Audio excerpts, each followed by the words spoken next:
అన్ని విషయాలు తెలుసుకుంటూ ఉండడం అనేది ఎప్పుడూ అవసరమే.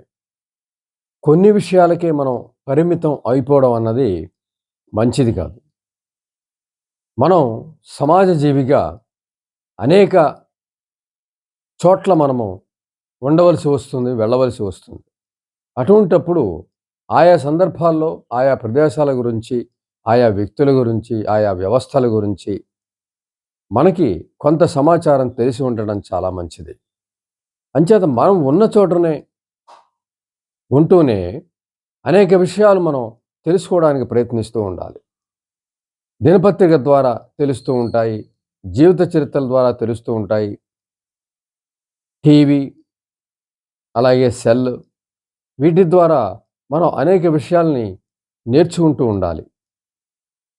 మనం ఉన్న ప్రదేశం గురించి మనకెంత ఎక్కువగా తెలిస్తే అంత మంచిదో, అలాగే ప్రపంచంలో ఏ మూల ఎక్కడ ఏం జరిగినా గూడా, ఏ ప్రదేశం యొక్క ప్రాముఖ్యత ఇవన్నీ గూడా నిత్యం తెలుసుకోవడానికి ప్రయత్నిస్తూ ఉండాలి. అంటే మనకి చాలా విషయాలు తెలుసుకునే అవకాశం ఉన్నది ఈ రోజున.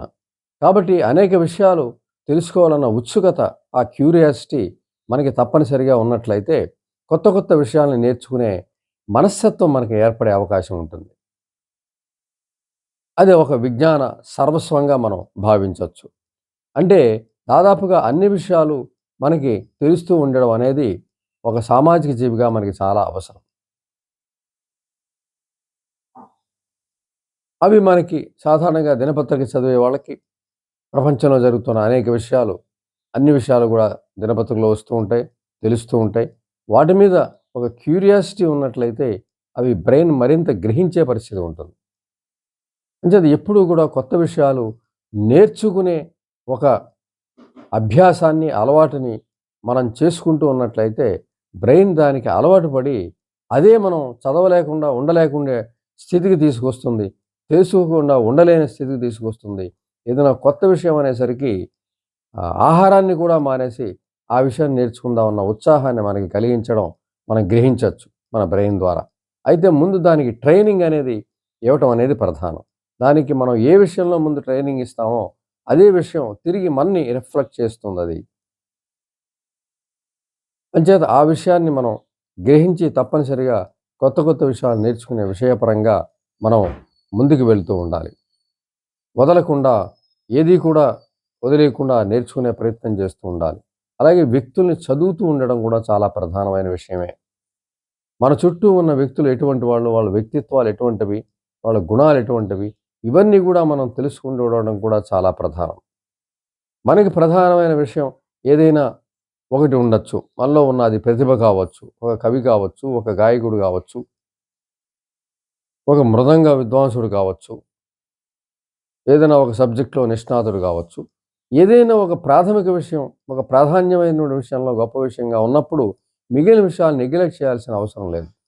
మిగిలిన విషయాలను కూడా కొంత తెలుసుకుంటూ ఉండడం అనేది చాలా అవసరం.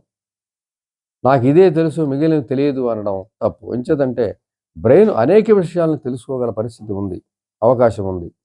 అంచేత దాన్ని ఒక విషయానికే పరిమితం చేయటం అన్నది తప్పు. అంచేత మనం నేర్చుకునే ఉత్సుకతని మనం క్యూరియాసిటీని మనం ఉంచుకున్నట్లయితే తప్పనిసరిగా మనం ఎక్కువగా అనుకున్నటువంటి విషయాలను మనం ముందుకు తీసుకెళ్ళొచ్చు. అలాగే మిగిలిన అన్ని విషయాలను కూడా కొంత కొంత సమాచారాన్ని మనం బ్రెయిన్‌కి అందచేయడం ద్వారా ప్రపంచంలో ఎక్కడ ఏం జరుగుతున్నది, ఏంటి, వ్యక్తులు ఎవరెవరు, ఎటువంటి వాళ్ళు ఇదంతా కూడా మనం తెలుసుకోగలిగే పరిస్థితి మనకుంటుంది. అంచేత కొత్త కొత్త విషయాల్ని నేర్చుకునే విషయంలో మనం ముందు ఉండడం అనేది చాలా అవసరం. బ్రెయిన్‌కి ఒకసారి ట్రైనింగ్ ఇస్తే, ఆ బ్రెయిన్ తనకి తనే కొత్త విషయాలు కావాలి, కావాలి అనే పరిస్థితి ఉంటుంది. అప్పుడు ఎలాగైతే ఆకలి వేసినప్పుడు మనం ఎలాగైతే బలవంతంగా వెళ్లి ఆహారాన్ని తినడానికి చూస్తామో, మెదడు కూడా ఆ విధమైనటువంటి విజ్ఞాన ఆహము, ఆకలి, దాహము వేసినట్టుగా వేసి, వెంటనే అది చదవలేకపోతే ఉండలేని పరిస్థితి, ఆ విషయం గురించి తెలుసుకోలేకపోతే ఉండని స్థితి వస్తుంది బ్రెయిన్‌కి. ఆ స్థితిని మనం తీసుకురావాలి. దేహానికి సహజంగానే ఉంటుంది. కానీ మనసుకి మనం తీసుకొస్తే, దేహంలాగే మనసు కూడా అదే పరిస్థితికి వస్తుంది.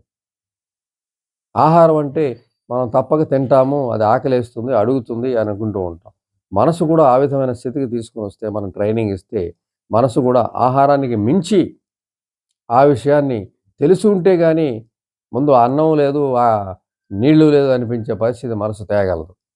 అంచేత ఏదైనా విషయాన్ని నేర్చుకుంటూ ఉండే పరిస్థితిని జీవితాంతం కొనసాగించాలి. అంటే నిత్య విద్యార్థిగా ఉండాలి. కొత్త కొత్త విషయాలు తెలుసుకుంటూ ఉండాలి.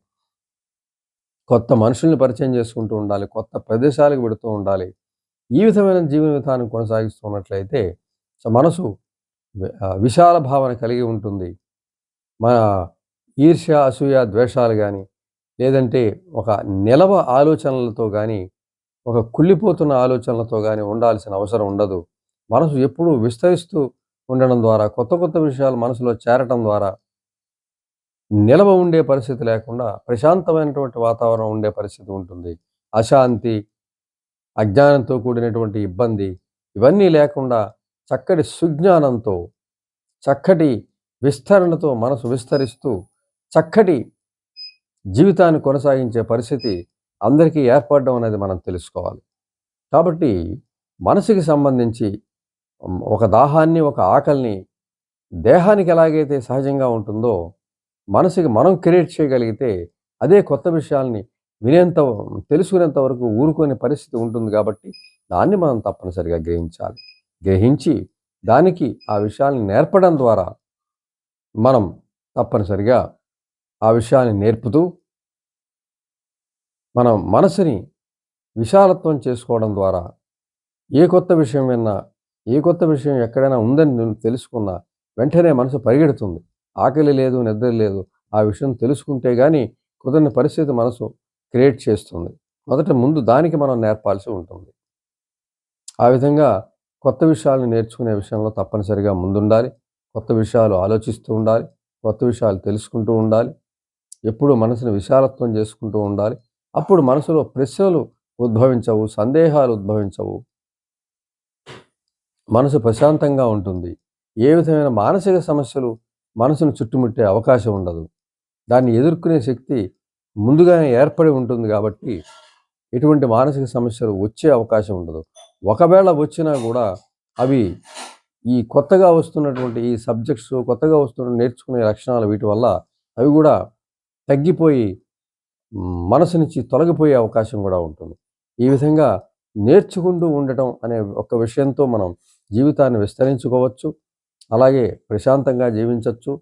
అలాగే మనకేదైనా మానసిక సమస్యలు ఉంటే వాటిని కూడా తొలగించుకుంటూ చక్కగా మనము మన జీవితాన్ని ప్రశాంతంగా కొనసాగించవచ్చు.